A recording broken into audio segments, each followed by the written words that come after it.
Assalamualaikum warahmatullahi.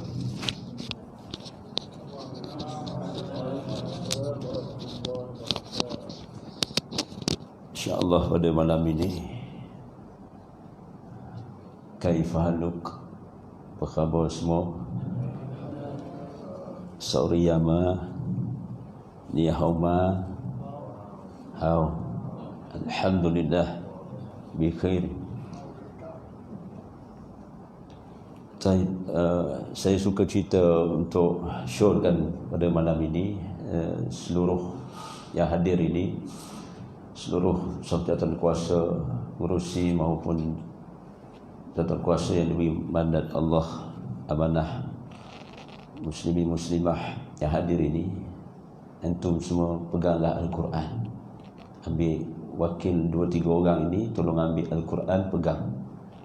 Kita akan sambung dalam syarah tafsir suratul Mulk.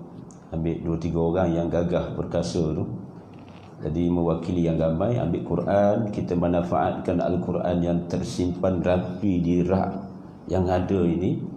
Mudah-mudahan kita sedikit mujahadah ketika menuntut ilmu Allah. Apatah lagi kalam Allah, kata-kata Allah yang kita semua akan baca bersama. Dan yang ada kitab ini, siapa yang ada kitab ini boleh rujuk muka surat ke 78. Pada muka surat, iaitu muka surat 62 sebelah 63. Siapa yang ada kitab ini boleh buka pada muka surat 62 sebelah 63.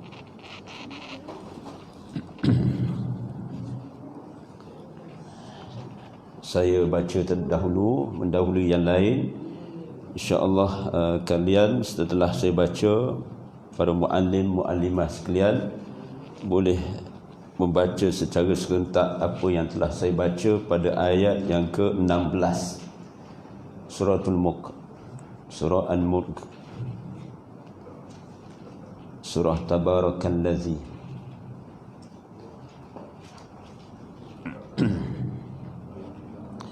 A'udzu billahi minasy syaithanir rajim.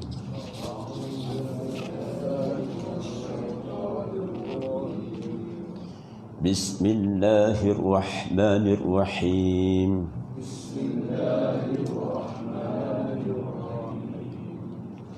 Amin. Ayat ke-16 ya. أأمنتم من في السماء أن يخسف بكم الأرض فإذا هي تمور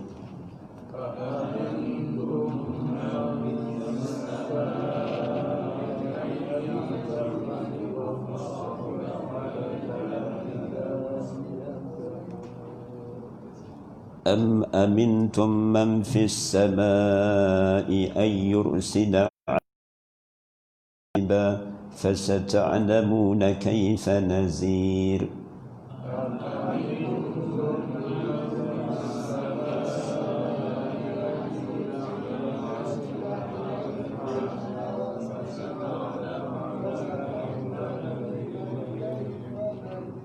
ولقد كذب الذين من قبلكم ولقد كذب الذين من قبلهم فكيف كان نكير.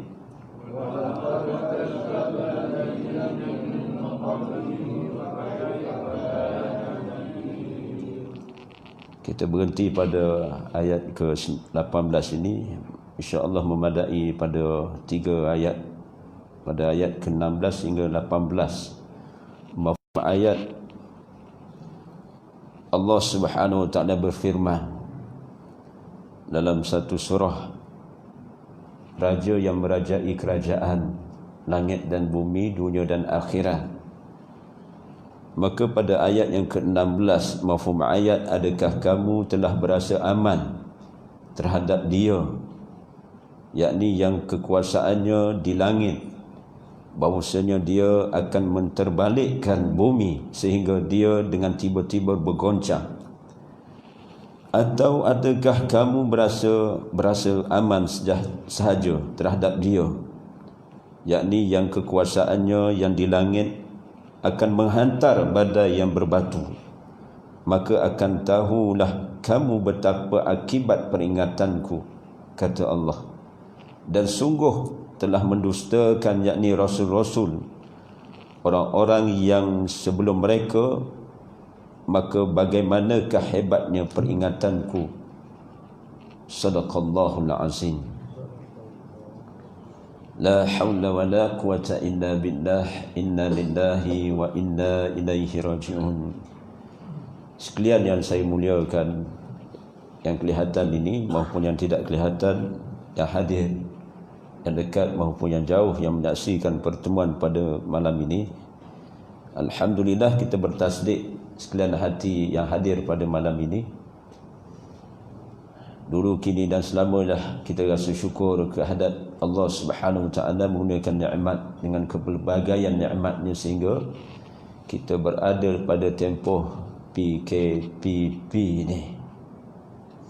Selagi ada rezeki, umur kita, termasuk saya dan termasuk kita semua yang mendengar pada maupun yang melihat pada malam ini, Allah berkahi usia. Mudah-mudahan insya-Allah, amin ya rabbal alamin. Maka kita lihat bagaimana musannaf kitab ini mensyarahkan huraian tentang ayat demi ayat pada ayat yang ke-16. Selepas ayat-ayat yang lalu mendatangkan sejumlah bukti kekuasaan Allah Subhanahu Wa Taala, kini datang peringatan terhadap golongan yang degil dan enggan mentaati perintahnya. Maksudnya adalah Allah Subhanahu Wa Taala menghendaki manusia merenungi nikmat ketenangan dan ketenteraman yang dinikmati. Ini suatu penerangan bagaimana selepas ayat-ayat yang sebelum ini, maka Allah Subhanahu Wa Taala pada ayat yang ke-16 ini memberi peringatan, tazkirah kepada golongan ataupun puak yang degil. Ada golongan yang taat, ada golongan yang engkar, yang degil ataupun yang berpaling daripada petunjuk ataupun amaran Allah Subhanahu Wa Taala. Maka Allah Subhanahu Wa Taala menghendaki kita ini berfikir dengan bijaksana, mengenangkan nikmat keamanan, kesejahteraan, ketenangan, ketenteraman yang sedia ada ini. Pernahkah mereka berfikir ketenangan yang selama ini tiba-tiba berubah kepada ketakutan? Janganlah seseorang itu dilupakan oleh kesenangan yang ada. Allah Subhanahu Wa Taala berkuasa menukar suasana yang ceria dan menyeronokkan itu kepada suasana yang sebaliknya. Inna lillahi wa inna ilaihi raji'un. Tak pernah hayat saya dan kita semua lah, kalau saya tanya depan saya ni, Al-Fadhil Ustaz ke Imam ke Datuk Kuasa yang ada ini, termasuk muslimat yang hadir pada malam ini, tak pernah kita alami seumpama datangnya musibah ataupun bala coronavirus ini. Tak pernah tak pernah terfikirlah. Namun kita ada pengetahuan secara secara ilmu berdasarkan isi kitab. Contoh seumpama wabak taun ataupun sesuatu yang nyata, insya-Allah kita akan dapati pada ayat yang seterusnya bagaimana Allah akan khabarkan, flashback balik peristiwa-peristiwa yang lepas. Namun apa yang berlaku ni semasa ni contemporary ni, sepanjang hayat umur 48 ni dah 47 ke 48 tahun, tak pernah lah saya sendiri pun mengalami keadaan yang kita ni terhad pergerakannya, sehingga pemerintah terpaksa mengisytiharkan darurat bagi beberapa negara, sehingga kan maknanya Prime Minister di antara negara dalam dunia ini, kita terima secara fakta lebih 200 buah negara telah dijangkiti COVID-19 ini. Lebih 200 negara, lebih 5 juta telah dijangkiti, yakni positif COVID-19 ini. Kemudian yang mati telah menjangkau 500,000 orang putih sebut 500,000 500,000 ke atas dah mati tu. Dan sekarang ini di beberapa buah negara, hatta tadi Prime Minister seumpama di Itali itu surrender, angkat bendera putih, dan sampai dia seakan beriman kepada ilahiyah, seakan dia beriman kepada ilahiyah, kerana dia memberi isyarat waktu serangan COVID-19 ini di negara Itali itu, dia sendiri menyatakan surrender ni maknanya angkat bendera putih lah, angkat kedua belah tangan, dah tak mampu nak buat apa. Sedangkan negara Itali ni mempunyai kepakaran secara logistik maupun kepakaran dari segi knowledge perubatan, sains perubatan yang kemah, yang mantap, antara negara yang mempunyai logistik ataupun perubatan yang mantap dari segi medical itu. Tapi nak sebutnya, dia sendiri seumpama jelaslah pada ucapan dia percaya bahawasanya ada Tuhan di langit yang selayaknya dia menyerahkan urusannya. Inna lillahi wa inna ilaihi raji'un. Jadi benarlah apa yang dikatakan oleh musannif kitab ini, bagaimana Allah Subhanahu wa taala berkuasa menukar suasana aman sejahtera kepada suatu keadaan yang sebaliknya. Jelas pada malam ini maknanya apa yang telah dibentangkan pada ayat yang ke-16 ini. Aamintum man fis samai ay yakhsifa bikumul arda fa iza hiya tamur. Adakah kamu telah berasa aman terhadap dia, yakni kekuasaannya di langit, bahawasanya dia akan menterbalikkan bumi sehingga dia dengan tiba-tiba bergoncang. Dia tu siapa tu? Sehingga dia tu maknanya bumi lah, bumi. Baik. Cuma perkaitan adalah manusia tak akan dapat mengetahui percaturan Allah Subhanahu wa taala. Jadi sewajarnya mereka berasa takut pada apa yang mampu Allah Subhanahu wa taala kenakan kepada mereka. Mereka mampu merancang untuk mengelakkan musibah dengan bantuan peralatan canggih yang direka cipta. Tetapi apabila Allah Subhanahu wa taala menetapkan sesuatu hukuman ke atas mereka, maka tiada siapa yang dapat menyelamatkan diri. Inna lillahi wa inna ilaihi raji'un. Jadi termasuklah negara kuasa besar seumpama USA, Amerika, syarikat sendiri pun maknanya Brazil tu pun Prime Minister, seingat saya Prime Minister Brazil ni pun orang Kelantan panggil kecek agah juga mula tu. Dia berasa agah juga. Tak apa dia kata.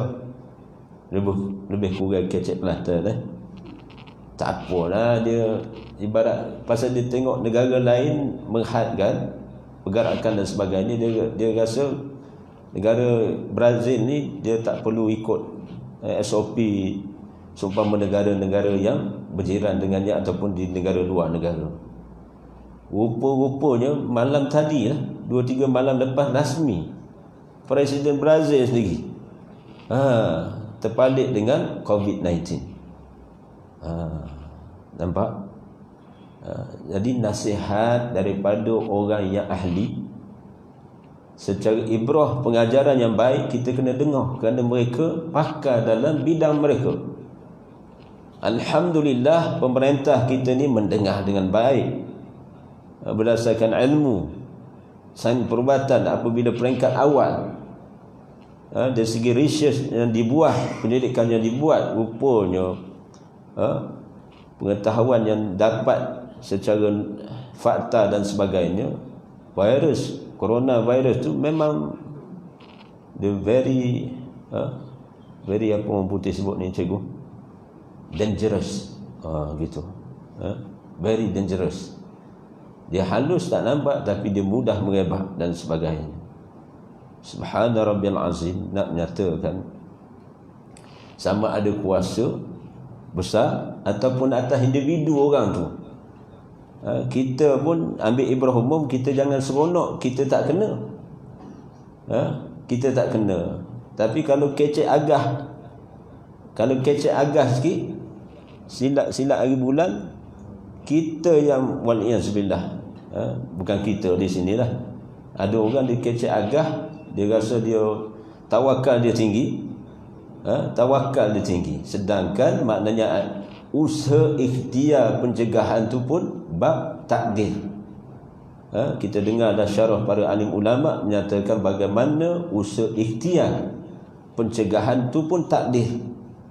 Bukan tawakal saja, tapi ada usaha ikhtiar yang kita melihat kepada fakta maupun dari segi realistiknya, dan kita kena tahu Rasulullah sallallahu alaihi wasallam sendiri hadam tentang, bukan sekadar dalam kita lihat dalam belok peperangan, Rasulullah memantapkan logistik ketenteraan tentera muslimin, tetapi Rasulullah yang sama tu juga mempunyai pengetahuan selok belok tentang liciknya musuh, strategi musuh.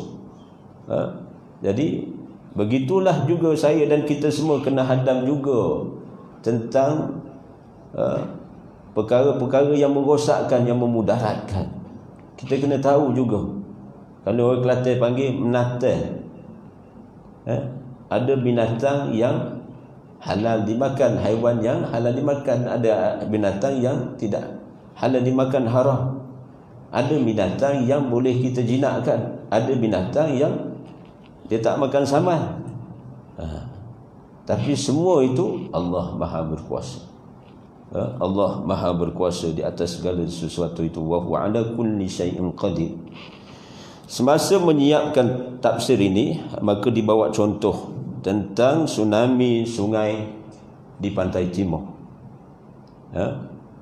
Di pantai timur, semasa menyiapkan tafsir ini, musannif kitab ini Dr. Zahazan, yang alim tentang tafsir ini, Masya Allah, ketika itulah berlaku tsunami sungai di pantai timur, dan tsunami laut berlaku di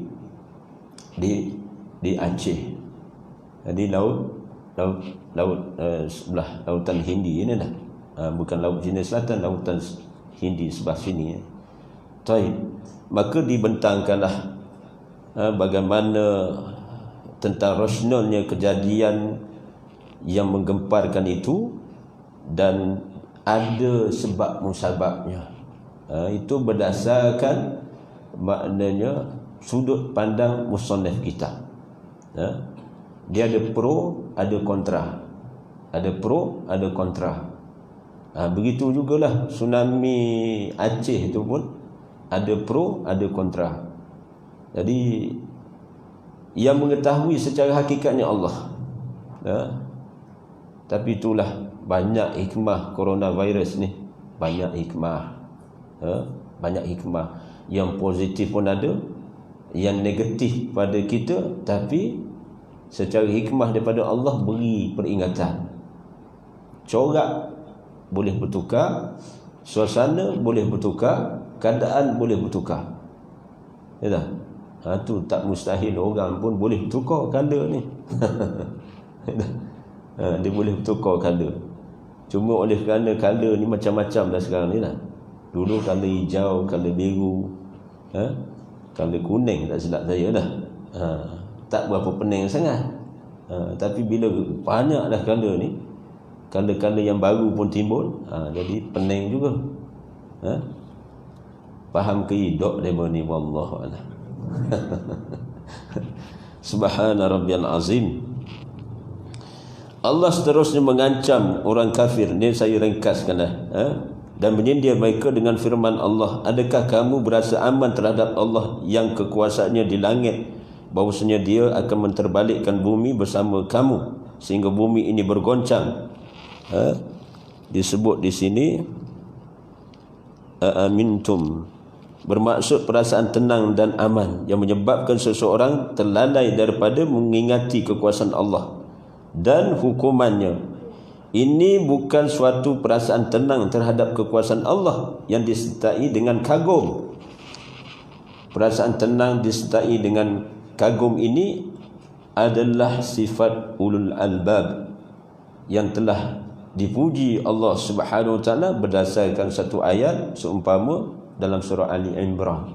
Surah Ali Imran biasa saya dan di antara para asatizah baca, inna fi khalqis samawati wal ard wa ikhtilafil laili wan nahar li ayati li ulil albab.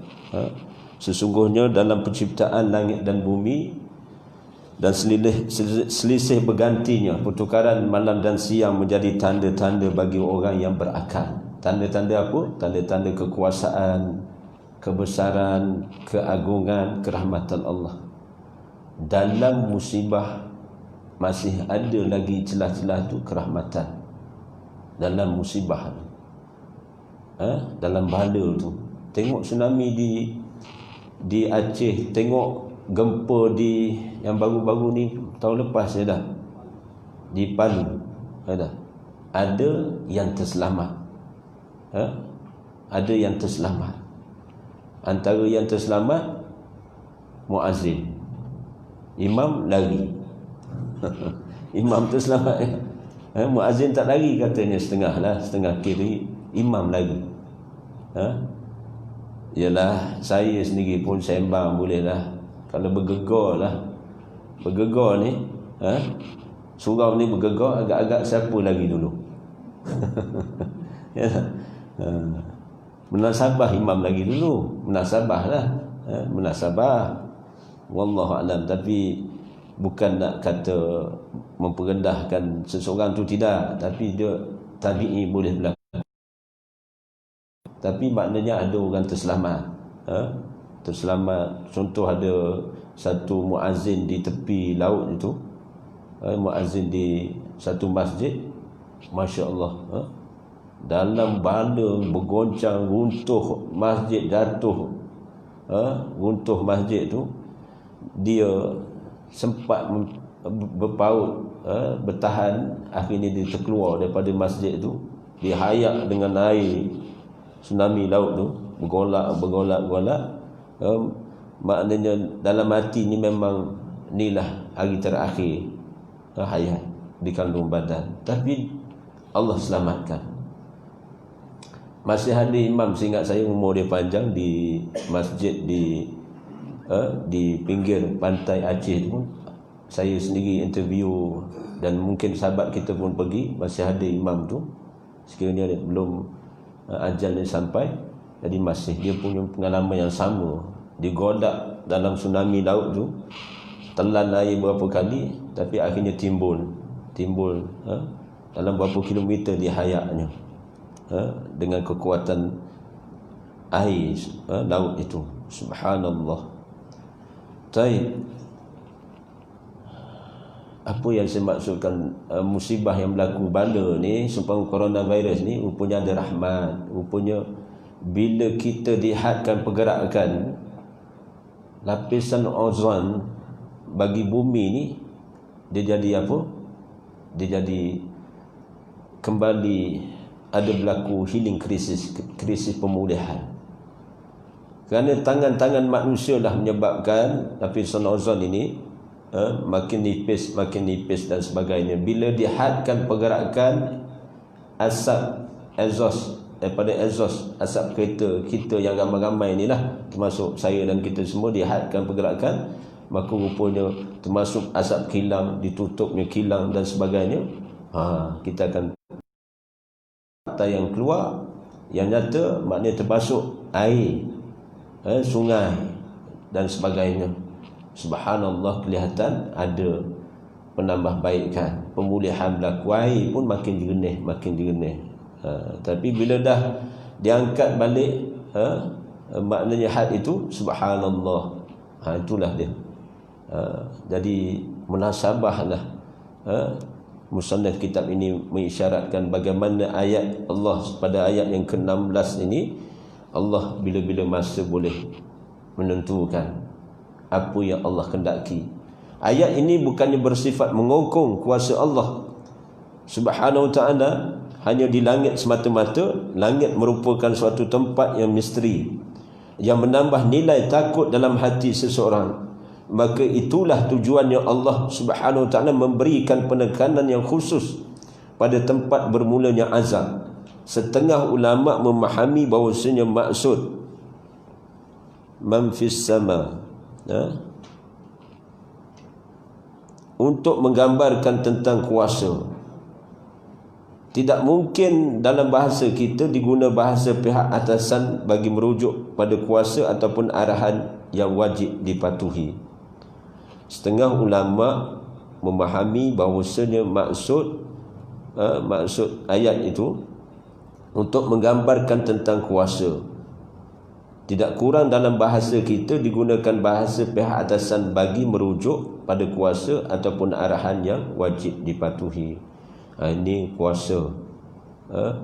Bagaimana tentang kuasa Allah Rabbal Alamin yang menentukan qadarnya. Bila Allah menghendaki dengan, maka ini sendiri dia akan tetap patuh taat. Iza sama'un fatarat, iza sama'un syaqqat. Samalah bagaimana ketundukan apabila langit dia apa? Iza sama'un syaqqat, iza sama'un fatarat. Terbelah, langit terbelah dalam surah Al-Insyiqaq, Al-Infitar. Itu kerana apa? Tu patuh. Iza sama'un syaqqat wa azinat li rabbiha wa khuqqat. Maknanya makhluk Allah, bila Allah yang menciptakan, tentu dia dah maha apa yang diciptakannya. Dan segala makhluk tentu bila Allah menghendaki, Allah perintahkan, mereka juga turut tunduk dan patuh. Kalau langit pun boleh terbelah dengan perintah Allah, ini kan pula makhluk yang lain. Kerana langit ni antara makhluk yang azim, yang terbesar lah. Mana bukti saya kata langit antara makhluk yang terbesar? Kerana malaikat yang besar tu boleh terbang di langit. Malaikat tu dah besar dah. Nah, malaikat Jibril alaihissalam, sayap dia menutup langit dan bumi, satu sayapnya. Ada berapa lagi sayap malaikat ni? Malaikat Jibril alaihissalam ada berapa? Ada 599. 599. Orang putih sebut, Tuan Haji. Understand? Yes. Ada peningkatan lah. Pasal ramai orang bersuluk. Dia berkhalwah. PKPP tu ramai orang berkhalwah tu. Khalwah berdua-duaan. Tapi dengan siapa? Wallahualam. Dengan siapa? Wallahualam, Allah yang mengetahuinya. Jadi ada orang walaupun tempoh yang terhad, pergerakan dia mengambil lagi pada 10 hari yang terakhir dalam Ramadan. Baginda Nabi SAW start daripada kefarduan salat puasa sehingga tanggal 2 Hijrah. Di situlah baginda start pada tahun tu. Tahun tu maknanya Rasulullah beriktikaf 10 hari. Membezakan kita ada berapa? 395. Oh putih pula banyak bulan ni. 395 berapa? Tolak 10 hari ada berapa? 355. Di 355 hari mu nak buat gapo mu buatlah. Demo nak pergi mana demo pergilah. Give me 10 days. Bagi masa kepada Allah. Bagi masa bersama Allah. Bagi muslimin terutamanya. Azamlah muslimin. Sekiranya insya-Allah ada orang bertanya kepada saya, maknanya agak-agak ustaz, agak-agak anak bertanya kepada saya, agak-agak coronavirus ni terangkat ke tidak? Agak-agak lah. Kita kata dari segi tahap apa yang kita tahu dah, qadar mana yang secara ilmu harus terangkat, harus mubah terangkat. Boleh jadi Allah, kerana adalah secara ilmu, secara akidah, berdasarkan sirah ta'un berlaku. Dan ada sebenarnya virus yang menyebabkan kematian jutaan manusia. Mengikut rekod WHO merekodkan ada 1 tahun itu maknanya mengalami satu virus yang mematikan jutaan manusia. Rupanya ada pada tahun berkenaan. Cuba selidik balik fakta itu, wallahu alam. Subhana rabbiyal azim. Ada 10 minutes more. 10 minutes more. Jadi saya kena tunaikan, berhenti tarik handbrake tentang tafsiran ayat ke-16 dalam suratul Mulk ini. 10 minutes, maknanya baki 10 minit ni saya kena masuk syarah kitab Ihya lah. Kerana janji kena tunai. Bila datang sini, mukadimahnya suratul Mulk lah. Kemudian kita mendengar syarah kitab Ihya Ulumuddin. Baik. Bismillahi awalihi wa akhirihi. Saya ambil bab niat. Rupanya saya selak balik, lihat flashback balik rakaman yang lalu, ada tentang juzuk ikhlas itu boleh kita hadam lagi. Bab niat. Ada cabang yang elok kita hadam, masya-Allah.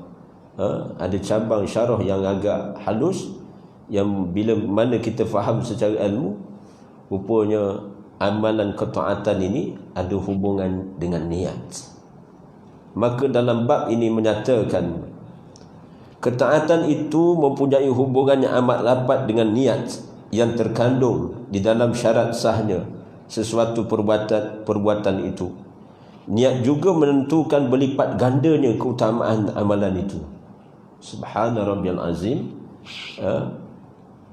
Niat ini boleh menaikkan potensi ataupun tingkatan amalan itu. Bab niat itu sendiri. Bab niat itu sendiri. Tentang keasliannya adalah hendaklah seseorang itu berniat ketika melakukan ibadah semata-mata hanya kerana Allah Subhanahu Wa Taala dan bukannya disebabkan oleh perkara yang lain. Tetapi sekiranya niat itu hanya untuk kesombongan, seumpama riak, kesombongan, takabur ataupun riak, sum'ah, ujub dan sebagainya, ketaatan tersebut akan beralih menjadi perbuatan maksiat. Inna lillahi wa inna ilaihi raji'un. Nampak dari segi pekerjaan akhirat, amalan tu amalan akhirat. Tapi bila bersalahan dengan niat, maka dia memudaratkan.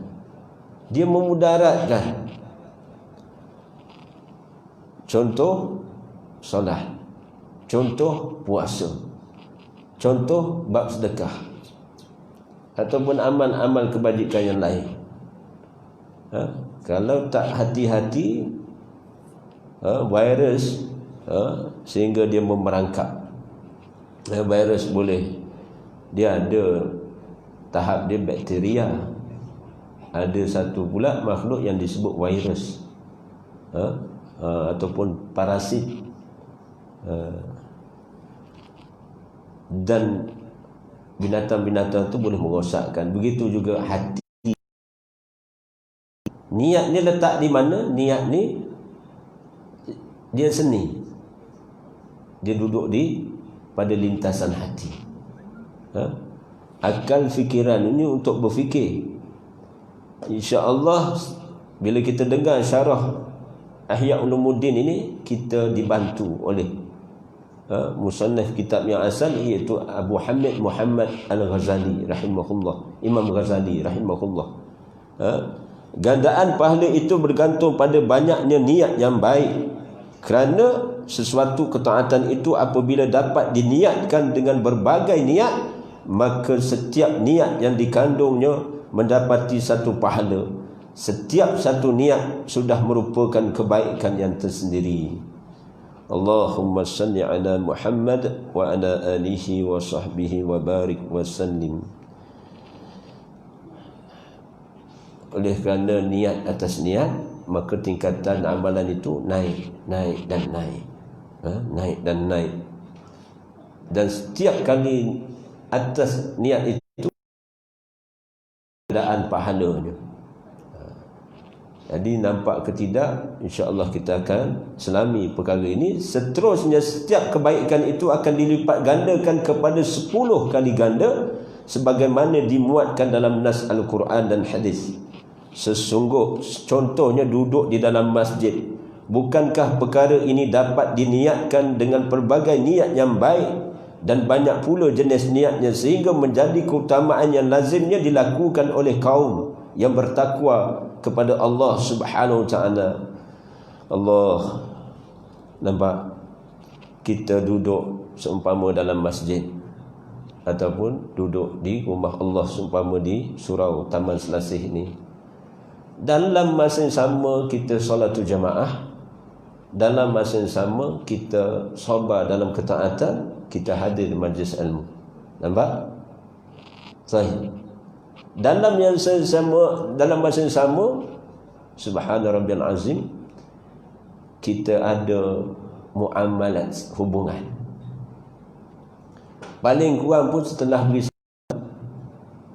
salam dan berdoa, kita akan bertanya khabar sesama kita. Paling kurang pun. Cuma oleh kerana tempoh SOP ni, jadi isyarat tu masih diminta untuk ditaati. Tapi ada orang berani salam lah. Oleh kerana tak jumpa lama, dia berpeluk lah. Orang Arab gitulah, lama tak jumpa berpeluk lah. Tapi orang sini tak berapa berani peluk lah. Pasal dia duk berasa tu, ustaz ni pergi sana, pergi sini, pergi sana, pergi sini. Bila pergi sana, pergi sini, wallahu a'lam. Nampak? Bagus. Maknanya ambil sikap hati-hati. Ambil sikap hati-hati. Taib. Bagi kaum yang bertakwa, maka kita lihat bagaimana golongan yang bertakwa secara ilmu, mereka beriman, mereka beramal. Tingkatan iman, tingkatan amal itu, subhanallah, dia dinisbah pada niat. Maka dicontohkan di sini di antara tingkatan niat, meyakini bahawasanya masjid adalah rumah Allah dan setiap pengunjungnya adalah orang yang berziarah kepada Allah Subhanahu Wa Taala, maka diniatkan dalam hatinya sebagai penziarah kepadanya. Rupanya orang yang ulang-alik ke masjid, ke surau dalam keadaan saban hari 5 kali sehari ni, kita ni sebenarnya menghadap Allah, mentakzimkan Allah. Satu, maknanya kita ni berulang-alik menemui Allah Subhanahu Wa Taala, menunaikan perintah Allah. Maknanya kita ni tetamu Allah. Nampak? Kita ni alhamdulillah mulia. Maka bukan kita saja nak mulia, kita kena mengajak orang yang mengajak orang lain mendirikan solatul jemaah, mengajak orang lain maknanya hadir juga dalam majlis ilmu, atau mengajak orang lain membuat kebaikan, maka dia mengenai satu ayat yang disebut dalam suratul Fussilat. Biasa juga saya baca dan imam pun ada baca, wa man ahsanu qawlan mimman da'a ila Allah wa amila salihan wa qala innani minal muslimin. Dan siapakah yang lebih baik perkataan daripada seorang yang mengajak ke arah taqarrub ila Allah, mendekatkan diri kepada Allah, dan dia melakukan amal yang soleh. Dia sendiri mengajak orang tu, dia sendiri melakukan amal-amal ketaatan, dan dia meyakini keimanan dia sebagai muslim yang mukmin yang sejati. Baik, maka subhanallah, jadi hasil daripada kita menziarahi rumah Allah ni ada niat yang boleh kita sampingkan. Kita dapat pakej rangsangan pada malam ini berdasarkan syarah kitab ini, di antaranya menanti solat, sesudah solat, dan ini pun masih dianggap dalam solat, dalam keadaan solat yang terus menerus, maknanya dalam keadaan mendirikan solat. Dia beza sekiranya kita lepas maghrib tadi pakat baliklah masing-masing, beza tu. Siapa yang tunggu antara maghrib dengan isyak, walaupun katalah tak ada kuliah, contohnya katalah tak ada kuliah, tiba-tiba dia daripada dia balik ke rumah, dia duduk, katalah dia duduk saja-saja di sini, duduk kat dinding tu, mungkin ada yang rajin dia pegang Quran baca, kalau tidak pun dia diam, dia berfikir ataupun dia berzikir dan sebagainya. Antara maghrib dengan isyak dia tunggu itu, sebenarnya hikmah dia apa? Pahalanya seumpama dia mendirikan solat, mendirikan solat. Jadi nampak tinggi nilainya. Jadi siren pun dah bunyi, jadi memang very limited, very limited. Jadi kita berhenti setakat ni. Berasa tak lepas yang saya ni, tapi kita taatlah. Jadi mudah-mudahan insya-Allah kita akan sambung cerita kita ini, kerana tu baru satu tangga, baru 2 tangga kita naik. Kita ada 8 lagi tangga kita nak naik bab niat ni. Punya tinggi boleh naik kan? Insya-Allah. Mudah-mudahan naik sampai ke atas. Jangan rukah ke atas dulu. Ada orang dia tak pandai rukah, dia naik ke atas dulu. Dia naik ke atas dulu, rupanya turun tak boleh turun. Dia tak boleh turun. Dia tak boleh turun. Contoh orang kerja, dia naik keren tu, dia tak, contohnya rupanya bila dia tinggal atas tu, rupanya ada lah staf yang tak boleh turun. Asal nak turun cara manual tu dia kena ada pengalaman pula. Jadi kita mengaji pun begitu, kita naik step by step, naik 1 tingkat 2 tingkat naik. Yang maksud saya naik ke atas tu, kadang-kadang dia berasa bisa, dia berasa dia kemah, dia berasa dia alim, dia berasa dia maknanya lebih pada orang, akhirnya dia naik atas dulu. Itu kadang-kadang sampai satu tahap dia meninggalkan syariat.